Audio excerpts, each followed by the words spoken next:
Professeur Mukoko Samba, vous êtes vice-premier ministre en charge de l'économie, président de la commission ECOFIN.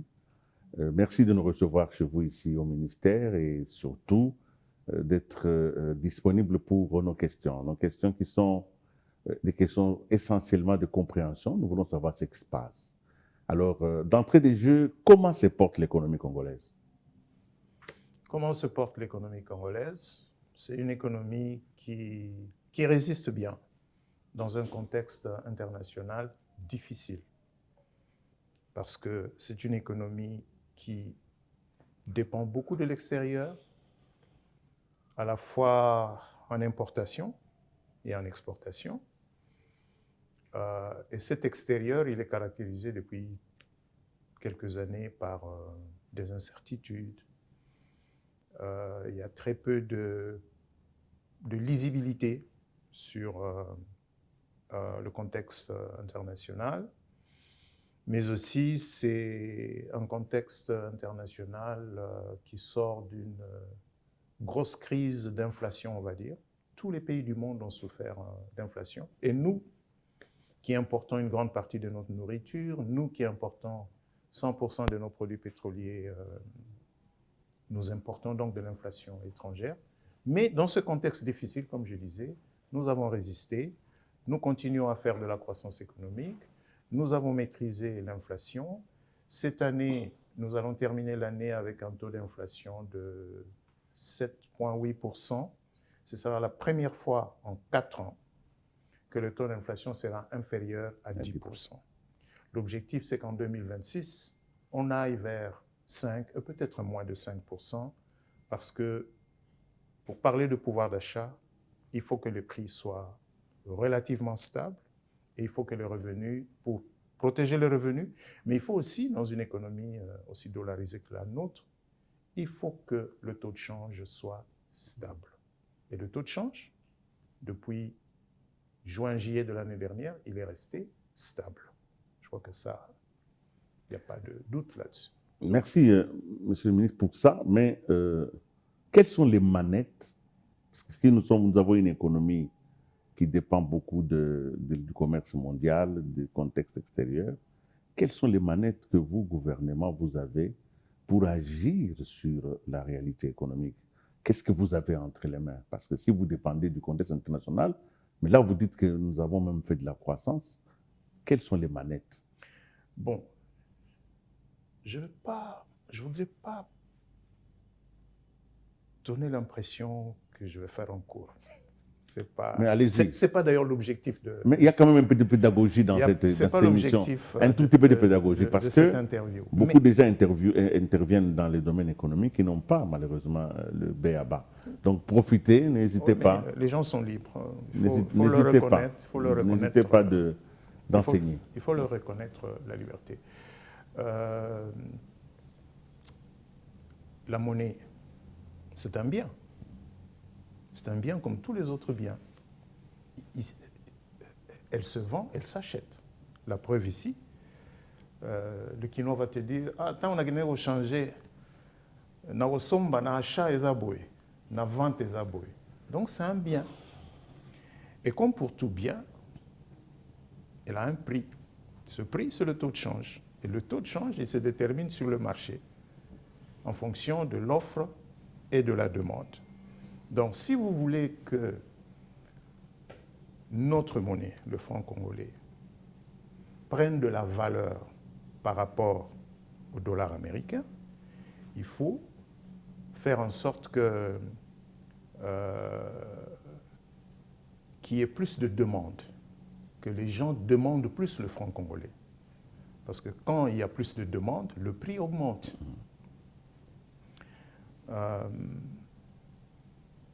Ce qu'on a fait depuis 1 an, c'est sur le plan budgétaire d'abord, beaucoup de discipline, mais alors beaucoup de discipline sur le plan budgétaire pour ne pas créer trop de déficits qui vont se répercuter sur le marché avec plein de francs congolais qui se retrouvent sur le marché et qui vont aller chercher des dollars.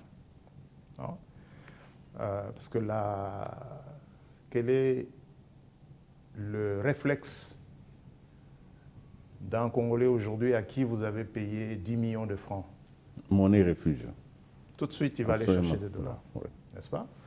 Ou même s'il les reçoit dans son compte en francs congolais, il va tout de suite demander à sa banque, convertissez, mettez dans mon compte en dollars. Donc, il faut à ce moment-là qu'on évite qu'il y ait trop de francs qui circulent librement dans l'économie et qui vont aller chercher des dollars sur le marché. Mais sur le plan monétaire aussi, la Banque centrale a essayé de restreindre, de chaque fois venir racheter les francs congolais qui circulent un peu trop librement. Comment la Banque centrale les rachète? La Banque centrale vend les bons BCC, les fameux bons BCC. C'est un titre, je te le vends, la banque te le vend, tu l'achètes. Au bout de 7 jours, au bout de 14 jours, au bout de 28 jours, la banque te rembourse avec intérêt.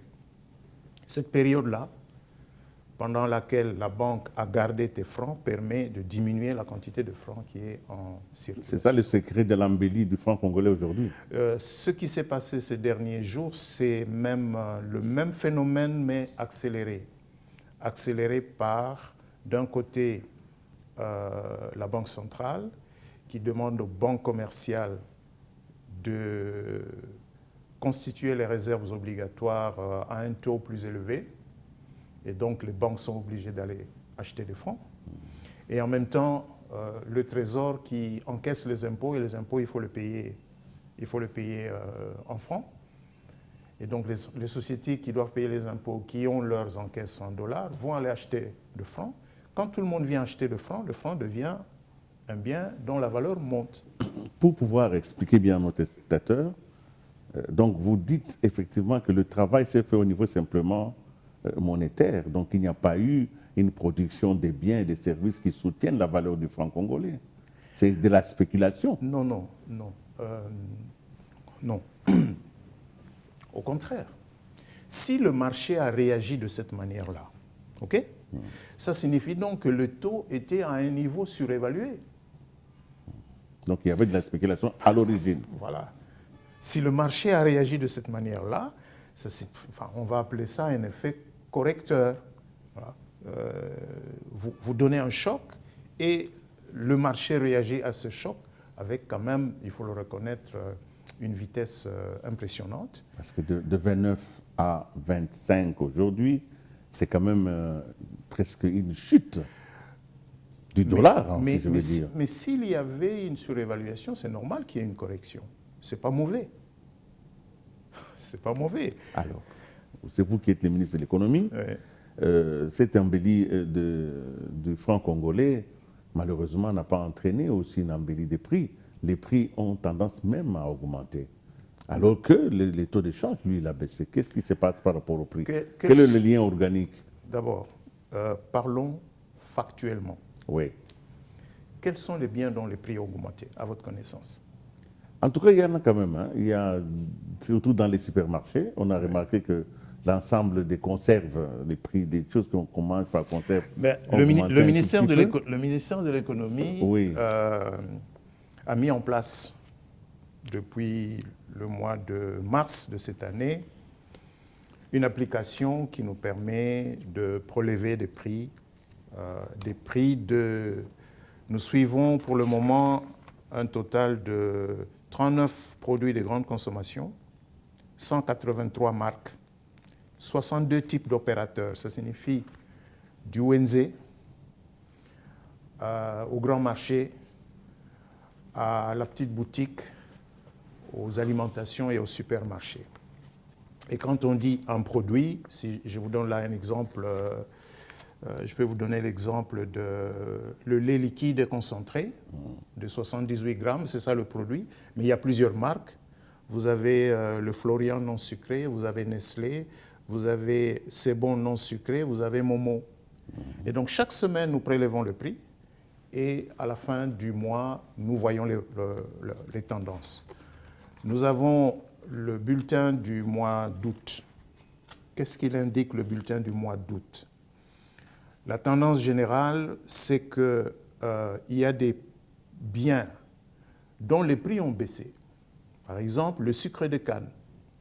Par exemple, les cossettes de manioc. Les cossettes de manioc qui ont enregistré une diminution significative de 10 à 15% selon les provenances.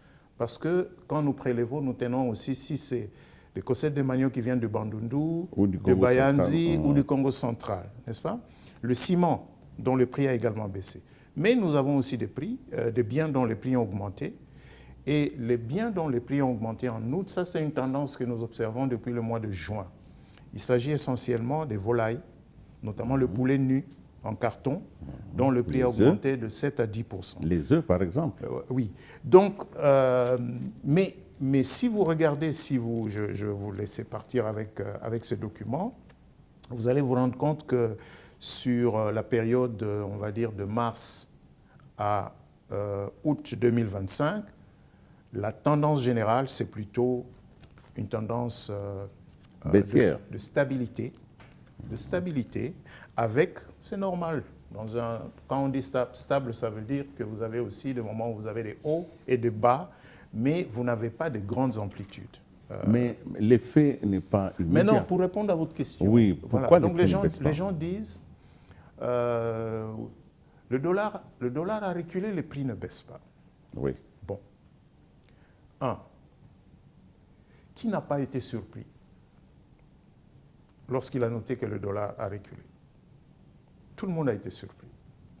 Vrai ou faux? Parce que justement, le dollar circule dans le pays. Oui. Et que ce n'est pas toujours une bonne nouvelle que le dollar baisse. À partir du moment où certains font du dollar la monnaie refuge. Non. Il y a deux choses. Fondamentalement, nous ne devrions même pas être là en train de parler de dollar. Nous devrions être en train de parler de notre monnaie nationale. Nous parlons de dollars parce que nous traînons avec nous cet héritage des décennies précédentes où il y a eu de l'hyperinflation et la mémoire collective a été formatée que quand vous avez de l'argent, il faut le garder dans une monnaie de refuge. Et dans ces cas, comportement de l'homme économique normal. Ça va prendre du temps pour utiliser le terme, dédollariser. Pour dédollariser, il faut que les gens retrouvent la confiance dans leur monnaie. Mais quand le dollar, parce que je vous ai expliqué ce qui s'est passé au mois de septembre, en fait c'est au mois de septembre qu'il y a eu cette conjonction du réajustement du taux auquel les réserves obligatoires doivent être constituées et du paiement des impôts par les entreprises. Il va y avoir une deuxième vague au mois d'octobre et il y aura une troisième au mois de novembre. Donc nous sommes engagés dans un processus qui va s'étaler sur 3 mois. Pourquoi sur 3 mois? Parce que, bon, il fallait bien éviter un choc trop fort, n'est-ce pas? Mais ça, je préfère laisser au gouverneur de la Banque centrale. Je ne voudrais pas trop rentrer sur les questions monétaires. L'indépendance de la Banque centrale est quelque chose de très important. Donc nous allons laisser ça au gouverneur de la Banque centrale qui va s'exprimer dans les jours, dans les jours qui viennent. Mais pour revenir donc à la question des prix, quand le dollar bouge, d'abord, il y a des gens qui ne croient pas. 2, il y a ceux qui se disent que c'est une occasion de se faire du profit sur le dollar. Donc, ils vont spéculer en disant, bon, puisqu'il baisse, moi, je rachète. Je sais qu'il va remonter. Quand il va remonter, je vais revendre. N'est-ce pas? Et donc, on va avoir un peu de yo-yo à cause des anticipations des uns et des autres. Voilà. Mais ça se calmera. Et croyez-moi, je vais répéter ce que nous avons dit la semaine dernière au sortir de cette réunion que Madame la Première ministre a présidée justement sur cette question avec la Banque centrale et les membres du gouvernement, que ce n'est pas le résultat d'un hasard. Ce n'est pas que du jour au lendemain, la dollar est changé, non. Donc, il y a eu il y a eu une action, il y a il y a une volonté. eu une action qui a produit ce résultat.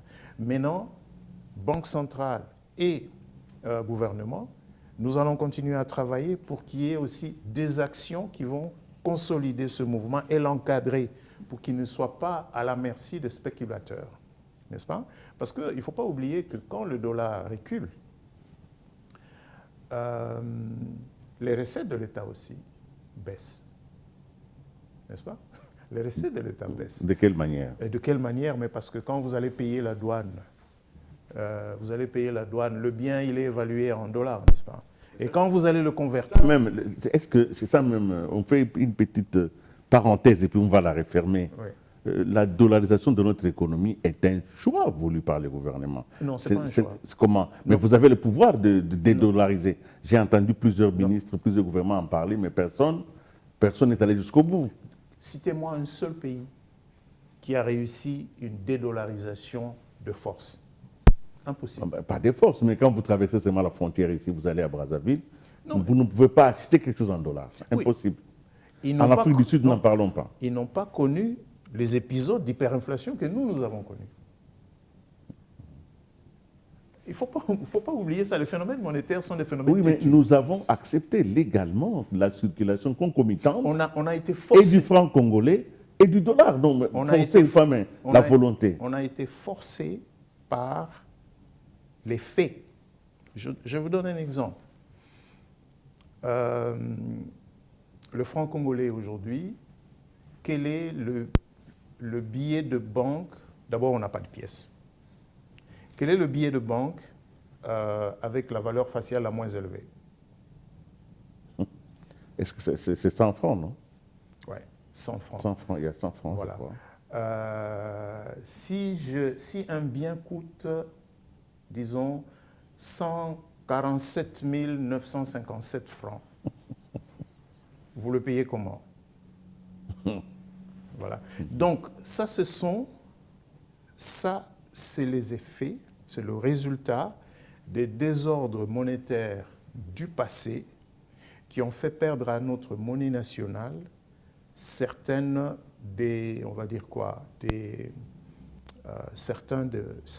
fonctions qu'une monnaie doit jouer, comme un outil qui facilite les transactions. Hein? Vous me demandez de payer 147 956, je vous donne 160 000 francs et vous me donnez l'échange. Hein? Donc, est-ce que nous allons rester dans cette situation? Non. Nous devons sortir de la dédollarisation. Est-ce qu'on peut sortir de la dédollarisation en un seul jour? Non. C'est un processus. Les pays qui l'ont réussi, certains ont pris 10 ans, d'autres 15 ans. Quels sont les éléments les plus importants pour réussir un processus de dédollarisation? D'abord, la stabilité. Il faut qu'à un moment donné, les gens cessent de dire « j'ai des francs, vite, il faut que j'aille chercher des dollars ». Si le taux de change reste relativement stable pendant une longue période, les gens vont retrouver la confiance dans le franc congolais. Après, il faut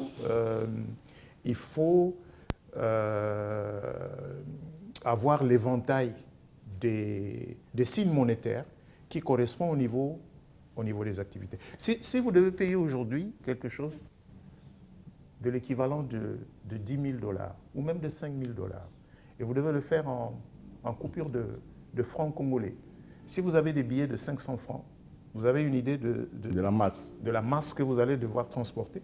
Mais toutes les réformes qui ont été faites pendant toutes ces 20 dernières années, c'était pour donner de la valeur aux francs congolais, pour éviter les grosses masses. On a même parlé des billets à valeur faciale élevée. Oui. Bon, tout cela, mais je crois que je ne voudrais pas qu'on entre dans ce dossier. Oui. J'aimerais vraiment plus tard que vous me donniez l'occasion de revenir sur la dédollarisation. Ma porte est ouverte. Mais laissez-moi aller un peu dans mon cahier des charges aujourd'hui. Oui. Par rapport au prix, en tant que ministre de l'économie, il y a effectivement les prix des hydrocarbures, les prix du carburant. Sur ça, vous avez quand même une politique. Oui. Sur les prix, oui. Sur les prix. Alors, évidemment, il n'y a pas encore baisse du carburant. Comme c'est un prix qui est subventionné, vous n'avez pas à attendre vous pouvez déjà baisser les prix du carburant. Voilà, Qu'est-ce qui se passe? Je vais vous expliquer. Nous avons baissé l'année passée, vous avez oublié ça, hein, de 13%, n'est-ce pas? Et je me rappelle bien quand on avait baissé, on était passé de 3 440 à 2 990. J'ai entendu les mêmes cris qu'on entend aujourd'hui au sujet du dollar. Courte joie, non, et au mentali sousou. C'était le 3 octobre. Dans quelques jours, ça fera un an où le prix du carburant n'a pas baissé. Au contraire, le 3 octobre de l'année passée, nous avons baissé à travers tout le pays. Les prix ne sont pas les mêmes. Le prix à Lubumbashi ne sont pas les mêmes qu'à Kinshasa, mais ils avaient baissé partout. Fin juillet, nous avons fait une deuxième baisse dans les Katanga et dans les Kasaï. Le quinoa comme quinoa talara la kin. Donc, quand on leur dit les prix ont baissé à Lubumbashi, bon, c'est un peu comme si on parlait de... Oui, le prix est vaste, hein, c'est normal. Pour répondre à votre question, oui, les prix des produits pétroliers sont administrés. Et donc, ils sont fixés par le gouvernement, le ministre de l'économie que je suis. Mais la fixation suit une procédure. Le ministre que je suis ne signe l'arrêté qu'après qu'une commission qui comprend les professionnels du secteur, donc les pétroliers, les logisticiens, le ministère des hydrocarbures, le ministère des Finances, ils se réunissent parce que pour bouger les prix, on regarde un certain nombre de facteurs. Est-ce que les facteurs qui doivent nécessiter une révision des prix sont aujourd'hui réunis? La réponse est oui. Et oui, la réponse est oui. Et donc, le taux d'échange. Je crois que... Non, il n'y a pas que le taux d'échange. Entre autres. Il n'y a pas que le taux d'échange. Entre autres. Le premier facteur, c'est l'effet volume. Le volume. Donc, nous espérons que dans les jours qui viennent, il peut y avoir... Dans les jours qui viennent, nous allons réviser les prix des produits pétroliers. Alors, on vous reproche à vous, ministre de l'économie, d'avoir tripatouillé dans les manques à gagner, d'avoir créé des entreprises fictives pour pouvoir élargir la base de ce que les gens se distribuent, Oui. au point qu'on dit que voilà, c'est une magouille, c'est la rétrocommission d'État. Alors, évidemment, qu'est-ce que vous répondez à ça? Bon, je vais répondre de deux manières. D'abord, est-ce que les manques à gagner ont augmenté ou ils ont diminué?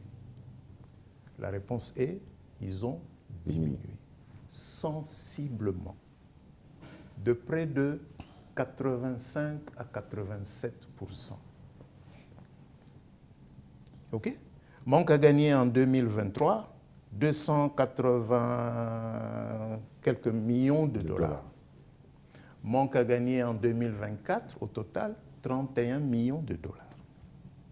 Donc les manques à gagner ont diminué, ils n'ont pas augmenté. 2. Est-ce que les sociétés sont payées? Est-ce que les manques à gagner sont remboursés? Oui. Est-ce qu'ils sont remboursés avec la fameuse décote? Non. Ils sont remboursés intégralement. Vous avez droit à tel montant, vous recevez ce montant-là dans votre compte. Bon. Ceux qui disent qu'on paye les fictifs, en fait, ils sont en train de dire, au lieu de payer les vrais ayants droit, on paye d'autres. C'est bien ça? Oui. Vous avez entendu un pétrolier ici se plaindre? Vous avez entendu les pétroliers se plaindre? Vous avez ceux qui disent qu'il y a des sociétés fictives. Ont-ils déjà donné le nom d'une société fictive? Et à ce sujet, parce que les manques à gagner, comment on les détermine? Ce n'est pas le ministre de l'économie qui s'assoit et dit il y a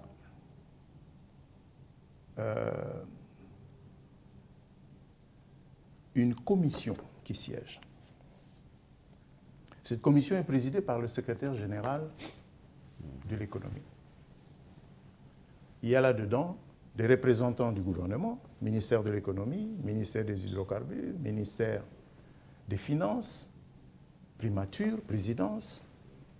Et de l'autre côté, on a la profession pétrolière.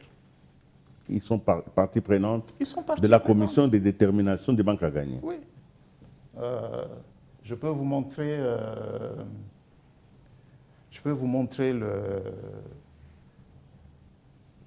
il y a un document que je vais vous montrer. Ça, c'est le procès verbal de la réunion du comité de suivi de la clôture des travaux des prix des produits pétroliers sur la certification des pertes et manques à gagner du 3e et 4e trimestre 2024. N'est-ce pas? Et donc, cette commission s'est réunie. Moi, je ne suis pas là. Hein. Ils discutent. Merci. Ils discutent. Ils s'entendent sur la méthodologie. Et la méthodologie, elle est même déterminée dans un arrêté interministériel qui dit comment on calcule. C'est des formules mathématiques pour calculer le manque à gagner. Donc, ils se mettent d'accord, ils prennent les données, on va utiliser telle donnée, n'est-ce pas? Et ils arrivent à déterminer. Et vous et n'êtes ils pas... paraphent, moi je ne suis pas là. Ok. Ils paraphent. Chaque participant paraphe. Et si vous prenez ici, là, voilà le résultat du travail qu'ils font. Avec le nom de toutes les entreprises. Et tout ceci, c'est quand moi je suis saisi. Donc Allez. vous n'avez aucun effet sur telle entreprise a été alignée, tel autre non. C'est eux-mêmes qui font Mais la les commission. entreprises qui apparaissent ici, comment elles apparaissent? Quelle est la source d'information pour la commission? Pour dire, nous allons considérer telle entreprise. La source, c'est quoi? C'est d'abord la DGDA. C'est des produits qui sont importés. Parce que ce sont des produits qui passent par la DGDA. passent par la donc douane. ils sont tracés, signalés. Mais voilà. Nous avons aujourd'hui deux sources. Nous avons la DGDA qui nous dit, il y a telle société qui a importé telle quantité. Et puis nous avons Authentix, qui est une entreprise qui a reçu mandat du gouvernement pour procéder au marquage moléculaire. Voilà les sources de données. D'ailleurs, c'est ça les sources. Et donc, sur la base de cette certification, moi, ministre de l'économie, je fais quoi? Je commence par notifier les entreprises. Je notifie chaque entreprise. Le résultat pour vous a donné tel chiffre. Ce résultat peut être, pour une entreprise donnée, il peut être négatif. S'il est négatif, donc l'État doit de l'argent à cette société.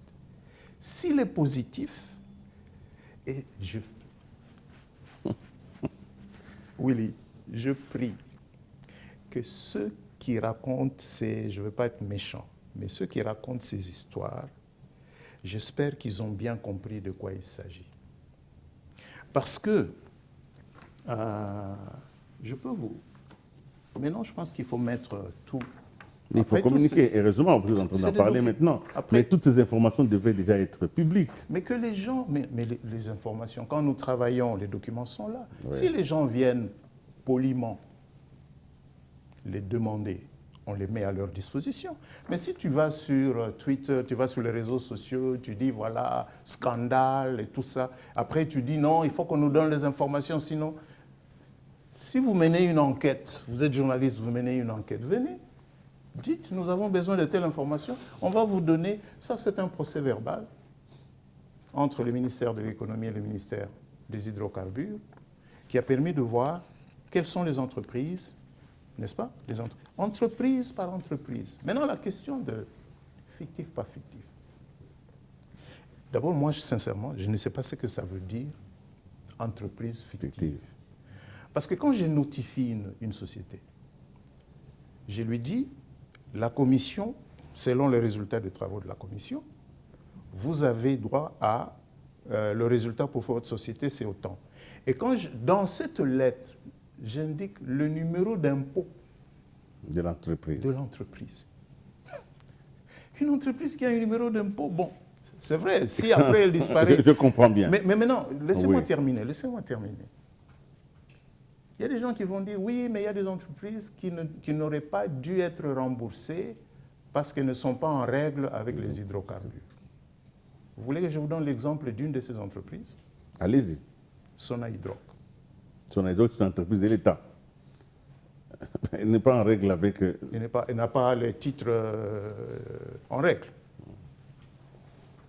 Mais elle est remboursée. Elle est en difficulté, moi je rembourse. Maintenant, si on me dit, oui, vous n'auriez pas dû parce qu'elle n'est pas en règle, bon. Si c'est pour ça que je dois être vilipendé, ça je préfère assumer. Mais la loi, c'est la loi, hein, monsieur le ministre. Non, mais La loi, c'est la loi. Même si une entreprise est d'État, pourquoi elle bénéficierait des privilèges de statut? Non, c'est même pas un privilège de statut. Séparons quand même des choses. Hein. Et d'ailleurs, c'est sur quoi on s'est mis d'accord. Oui. On s'est mis d'accord. Les contrôles doivent être faits, ils doivent être réguliers, les sociétés doivent renouveler leurs titres, ils doivent être en règle avec l'administration. Moi, je n'ai pas de problème. Pas de problème par rapport à ça. Mais il n'existe pas, la vérité, il n'y a pas d'entreprises fictives qui ont été payées. Il n'y a pas de magouille. Au contraire, nous avons remis de l'ordre dans ce secteur. 2 questions avant de clôturer cette émission. Les temps passent vite. Les chiffres que j'ai pu consulter montrent que les entreprises sont remboursées, évidemment, le manque à gagner, mais vous n'utilisez pas les trésors. D'où vient l'argent que vous utilisez pour pouvoir rembourser ces entreprises? En tout cas, aujourd'hui, les trésors n'est pas sollicité. D'où vient ce fonds que vous utilisez pour rembourser les entreprises? Le fonds vient de la structure de prix des produits pétroliers. C'est-à-dire? Il existe dans la structure de prix des produits pétroliers une ligne qu'on appelle stock de sécurité. L'argent, donc chaque fois que vous achetez du carburant, vous donnez à l'État les moyens de rembourser les manques à gagner. N'est-ce pas? Donc, cet Mais argent... non, oui. Oui, je vous en prie. Les gens peuvent dire, oui, mais pourquoi on ne met pas ça au Trésor? Le circuit du Trésor a ses exigences. La chaîne de la dépense. Voilà, elle a ses exigences. Nous avons là un bien stratégique. Si aujourd'hui les entreprises n'ont pas la trésorerie pour importer, il n'y a pas de carburant. Imaginez un instant que ce qui s'est passé dans un pays voisin ici, je ne vais pas le citer, mais qui a duré quand même quelques mois, où les gens devaient aller passer la nuit dans les stations, que ça arrive ici. Mais de quoi on va traiter le gouvernement? Regardez, je vais vous donner encore des chiffres. Avant qu'on ne baisse le prix l'année passée, début octobre, les volumes, c'est-à-dire la quantité de carburant qui était consommée dans cette partie du pays où nous sommes, dans ce que nous appelons la zone ouest, Congo central, une partie de Bandundu, Équateur, Kinshasa, c'était en moyenne, on va dire, 45 000, 46 000 mètres cubes le mois. Aujourd'hui, nous sommes à combien? On frôle les 90 000 mètres cubes le mois. Une forte augmentation de la consommation. Mais est-ce qu'il manque de carburant?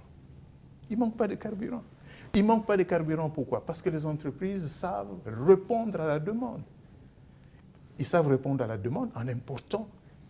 Aujourd'hui, elles importent beaucoup plus qu'elles n'importaient avant pour satisfaire cette demande. Et or, parce qu'il faut que les gens comprennent, je pense vraiment, cher Willy, les gens ont besoin de bien comprendre ce que le gouvernement fait dans ce domaine. 1. Le gouvernement subventionne le carburant. C'est-à-dire, le gouvernement prend sur lui une partie du prix du litre. Comment il le fait? Le gouvernement le fait en renonçant à la fiscalité. Si la fiscalité, elle est là, hein, elle est dans la loi. Donc on dit, quand vous importez les produits pétroliers, vous devez payer ça et ça et ça. Si on tient compte de tout ça, on vendrait aujourd'hui, on vendrait le litre d'essence à Kinshasa à 3 770 francs. Nous le vendons à 2 990 francs. Donc le gouvernement prend sur lui une partie. C'est ça la subvention. On sera obligé de sortir de cette subvention à un moment donné, mais ça va venir. Et puis après, qu'est-ce que le gouvernement fait encore? Il fait en sorte que les entreprises du secteur, qu'il s'agisse des entreprises qui distribuent le produit pétrolier, les grands comme les petits. Je ne sais pas si vous avez noté que même à Kindélé, un peu partout, il y a des stations qui sont en train d'être construites. Le long de Elenguessa, je pense qu'il y en a maintenant 3, 4, il y en a même 2 qui sont en construction. Grands ou petits. On a même tué le travail de Kadhafi. Hein. Vous l'avez tué vraiment. Voilà. Grands ou petits, qu'ils savent avoir les produits, ils savent répondre à la demande. Or, c'est des produits qui sont achetés en dollars, qui sont vendus en francs. Et pour déterminer le prix, nous tenons compte du taux de change. Vous savez quel est le taux de change dans la structure des prix des produits pétroliers aujourd'hui ici à Kinshasa? Il est plus élevé que le taux maintenant qui est au marché. Oui, hein. mais jusqu'en septembre de l'année passée, il était à 2500 francs, Oui. quand le taux de change était déjà à 2800 2800 et quelques. Nous l'avions ramené à 2600. Aujourd'hui, il est à 2600. Donc, il est resté à 2600 pendant une année, alors que sur le marché, le taux était à plus de 2800. Ça signifie que chaque fois qu'un pétrolier vendait un litre, il encourait une perte de change. Oui. Et c'est ça que nous appelons, c'est l'un des éléments que nous appelons manque à gagner et que nous devons rembourser Oui. aux pétroliers en utilisant une ressource que vous, le consommateur, Vous donnez. payez. Voilà. Dernière question, Excellence, Monsieur le Vice-Premier ministre. Oui. C'est les secteurs miniers. Dans le secteur minier, on pense que vous avez enlevé la subvention. Vous avez refusé de subventionner les hydrocarbures utilisés dans le secteur minier. Et ceci a eu un impact sur les chiffres d'affaires. Pourquoi l'avoir fait et comment vous le faites? Et comment savoir d'abord que le produit qui va dans le secteur minier n'est pas le produit peut-être qui a été subventionné? Comment vous allez faire pour savoir ça? Très bonne question. Et cette question, pour bien cerner la réponse à cette question, il faut comprendre la pertinence d'une subvention de l'État. Pourquoi nous subventionnons? Nous subventionnons parce que nous voulons faciliter la tâche aux citoyens. Maintenant, la subvention est une arme à double tranchant. Vous subventionnez, le risque, c'est que vous risquez de subventionner des gens qui n'en ont pas besoin. Je donne un exemple. Est-ce que tous les Congolais ont besoin de cette subvention pour acheter les produits pétroliers? La réponse serait non. Il y a des Congolais qui ont des moyens qui leur permettraient d'acheter le litre à 3 770. Mais peut-être pour d'autres, ce serait beaucoup plus difficile. Mais bon, bref. La question est celle-ci. Est-ce que les miniers devraient être éligibles à la subvention pétrolière? La réponse Ça logique peut être aussi est... appui aux investissements, ça peut être un encouragement à l'investissement, ça peut être aussi les bonnes conditions pour que l'autre vienne. Bon, peut-être, je ne sais pas, mais sincèrement, les miniers, je ne pense pas qu'ils aient besoin.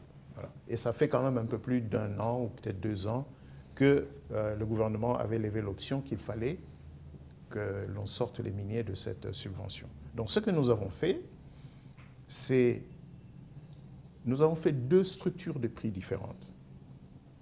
Les miniers achètent le produit pétrolier à un prix qui est le leur.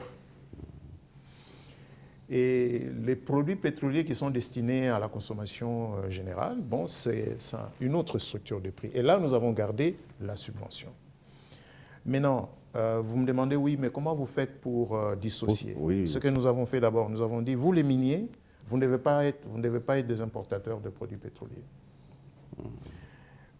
Les produits pétroliers, vous devez les acheter auprès des sociétés qui sont reconnues comme étant autorisées à le faire, et vous les achetez sous douane. Parce que ça nous permet à ce moment-là, au moment où vous devez dédouaner, c'est là que nous... Si vous voyez le résultat que nous avons obtenu en un mois, c'est... Mais attendez, là où vous faisiez, je vous donne juste un exemple. Là où vous aviez un droit de fisc 4 milliards, 4,5 milliards le mois, et que vous avez maintenant, au 24 septembre, vous avez 90 milliards, ça doit faire réfléchir. Oui. Ça doit faire réfléchir. Ça signifie que pendant des années, l'État s'est privé des moyens qui lui sont dus. Et je crois que c'est ça que nous avons réussi à faire. Bien sûr, nous restons ouverts et nous avons, avec monsieur le ministre des Mines et avec la profession minière, nous avons engagé des échanges pour voir est-ce qu'il n'y a pas des choses qui... Parce qu'une réforme, quand vous la mettez en place, il y a toujours parfois de petits couacs. Bon, mais le principe va rester celui-là. Pas de subventions pour les miniers. Et cette zone grise qui existait, c'est-à-dire où c'était ni noir ni blanc, entre l'État et tous ces intermédiaires qui pullulaient dans les secteurs, l'État est venu récupérer son dû. C'est bon pour le Trésor. Nous terminons cette émission, mais ça ne peut pas se terminer sans que je pose la toute dernière question. Qu'est-ce que vous faites face au développement d'une mafia somalienne à l'est du pays? Parce que le secteur pétrolier est aujourd'hui dominé, même menacé, voire même pris en otage par des opérateurs, je peux dire, véreux. Comment vous abordez cette question et nous terminons par là? Mais justement, nous sommes informés, nous sommes conscients de l'existence de cette mafia dans le sud, mais aussi dans le nord-est. Oui, oui. Nous avons choisi tactiquement de commencer par le sud. Ce que je viens, mais quand vous avez ces écarts-là, c'est l'illustration de la fraude qui s'est installée.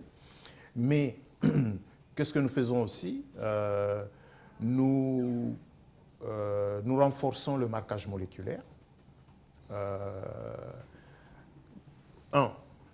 Pour s'assurer que les produits qui rentrent... Parce que ce qui arrive souvent, c'est que des produits rentrent comme étant en transit, en disant oui, on ne fait que traverser la RDC, ça va sortir et puis ça reste dans la RDC. Hein, ça ne paye pas les droits de douane, ça ne paye pas un certain nombre. Donc, ce que nous avons fait récemment, c'est un premier pas. Il y en aura d'autres. Le ministère des Hydrocarbures est en train de... Vous pourrez interroger ma collègue, Madame la ministre d'État, ministre des Hydrocarbures, sur les systèmes de scellés électroniques qui vont être mis en place pour s'assurer qu'un camion qui transporte des produits pétroliers, entre le moment où il a chargé, qu'on sait faire le tracking, on peut faire le tracking, oui, oui, jusqu'au lieu où il est censé décharger. Ce système va être mis en place assez rapidement. Mais la solution durable va être des investissements dans cette partie du pays où il n'existe pas des infrastructures de manipulation des produits pétroliers, comme il en existe dans la partie ouest où nous sommes, où les produits sont pris en charge par une société, la SOCIR, lorsqu'ils arrivent, ils sont acheminés vers un pipeline et c'est CEP qui les réceptionne et qui fait la distribution, à part la contrebande des produits qui viennent d'Angola et qui rentrent. Cette contrebande est d'ailleurs en baisse pour le moment. Nous espérons qu'elle va vraiment qu'elle va tendre à disparaître. Sinon, on peut dire que dans la partie ouest, on contrôle les flux et ce sont ces investissements que nous devrions faire dans les autres parties du pays. Merci d'avoir été avec nous à cette interview. Merci beaucoup, Excellence, Monsieur le Vice-Premier ministre. Nous espérons que les réformes vont aller de l'avant et que le peuple qui est finalement l'objet de toutes les politiques publiques va se retrouver. Merci. C'est donc la fin de cette interview. J'ai été vraiment dans la joie de vous la présenter. J'espère que vous serez nombreux à suivre et à réagir parce que les débats économiques, nous voulons que la population puisse participer à la création des richesses, mais surtout aussi à la distribution équitable de celles-ci. Bonsoir et portez-vous bien.